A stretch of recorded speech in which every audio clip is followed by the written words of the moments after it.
Hello guys!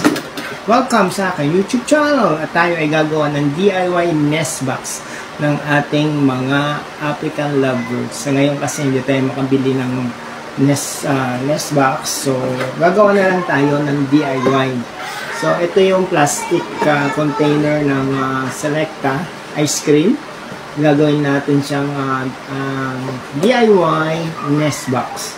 So, ano lang naman natin yan. Lalagyan lang natin siya ng butas dito para makapasok yung ating African lovebirds. Tapos, bubutasan lang natin dito. Lalagyan natin ng panali at itatali natin doon mismo sa kulungan ng ating mga African lovebirds. So, dito lang ang gagawin natin. Bubutas yung lalagyan natin siya ng pakita ko sa inyo kung paano gagawin ko para makita nyo rin.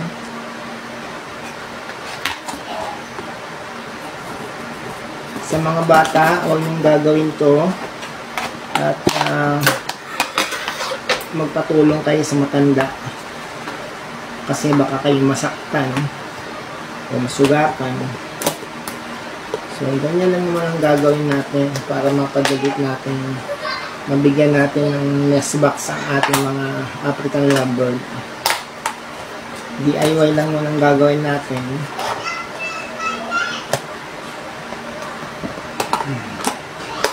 Wala pa tayong budget doon. So, mag-DIY lang muna tayo. Wala naman siguro mawawala kung tayo mag-DIY. Para magkaroon naman sila ng supling kung ating mga ayan, ganito. So, bali ganyan. Ayan, ganyan na yung ginawa natin para dito sa napapasok. Tapos, nila. Tapos, kasi ganito yan, Huwag parang pinakaganito yung napakita ko talaga sa inyo para may idea din kayo kung paano ito magawa.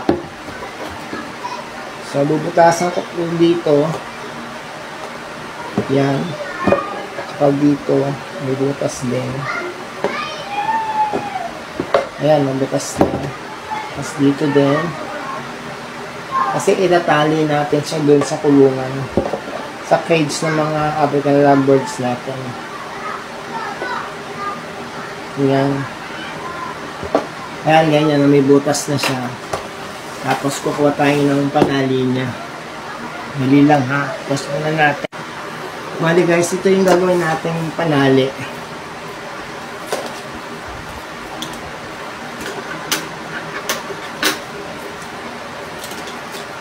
Hindi ko na alam kung saan yung dulo niya. Lang siya, nagkabulbul na. Natanggal na doon sa pinakalalagyan niya. Tapos pinalagyan lang ito. Nalagyan na lang dito. Para matali natin doon sa pinaka-cage ng African lovebird. Ayan. Ayan, ganyan siya. Babalik natin. Ganyan na lang pala. Tapos, kukuha ulit tayo ng bago nito. At,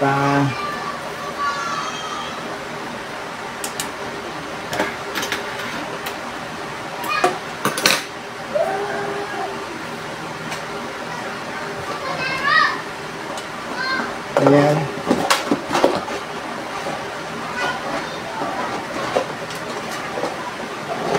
Ayan na. Mayroon siyang panali. Naiakit natin ito sa taas. Tapos, lalagyan natin dito ng butas para kung sakaling may na sila, makikita natin. Ayan.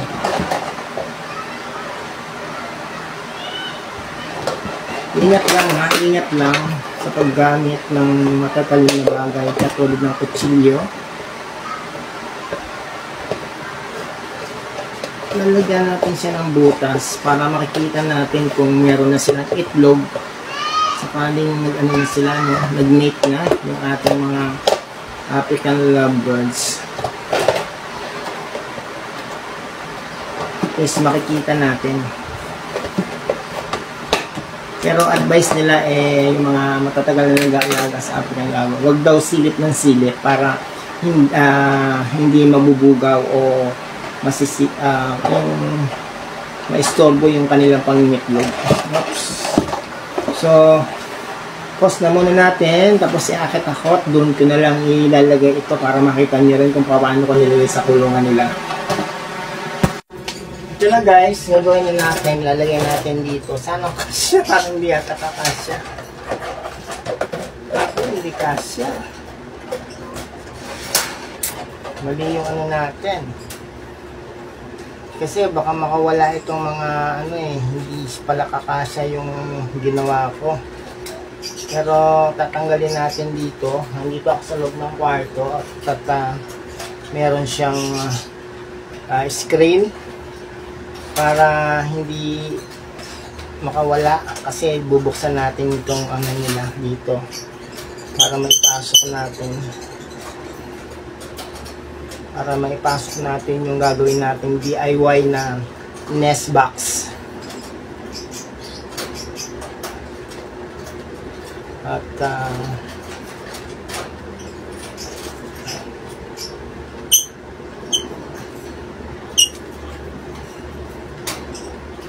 kasi sila makawala, kaya ganito ginawa ko sa kwarto ko So muna natin, pause muna natin kasi 10 minutes lang yung natin.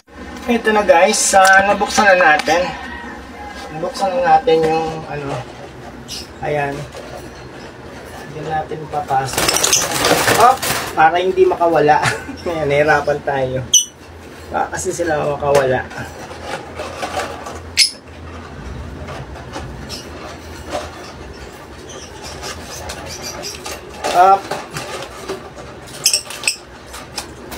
Lalabas.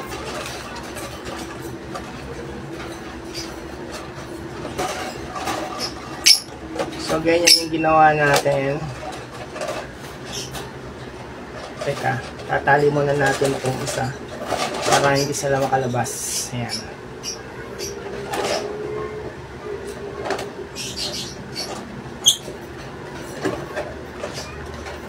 Tali muna natin kasi baka sila makalabas.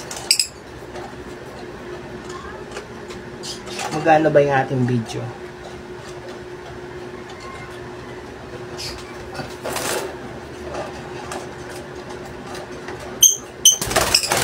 Lalabas! Ang mahirap dito,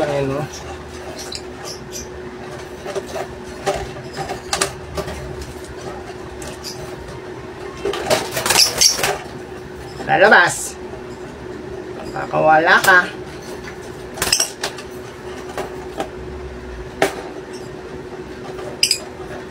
Ayan. At least na natin.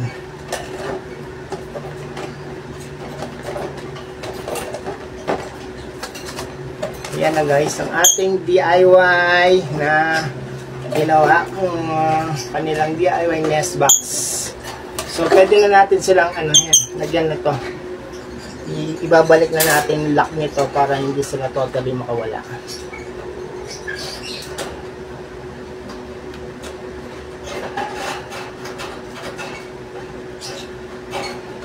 Diba to? Ayaw. Diba? Yun. Yan. Ilalak na natin. Yan. Okay na. Naibalik na natin. At babalik na rin natin itong pinagtali natin sa kanilang kulungan para hindi sila makalabas. Kasi matatalino itong mga mga African lovers na ito Marunong silang magbukas ng kanilang kulungan. Pagka hindi mo yan naagapan, sila ay makakawala. So, okay na. Okay na siya. Na. Lagyan na lang natin dito. Para talagang hindi sila makakawala sa ating kulungan.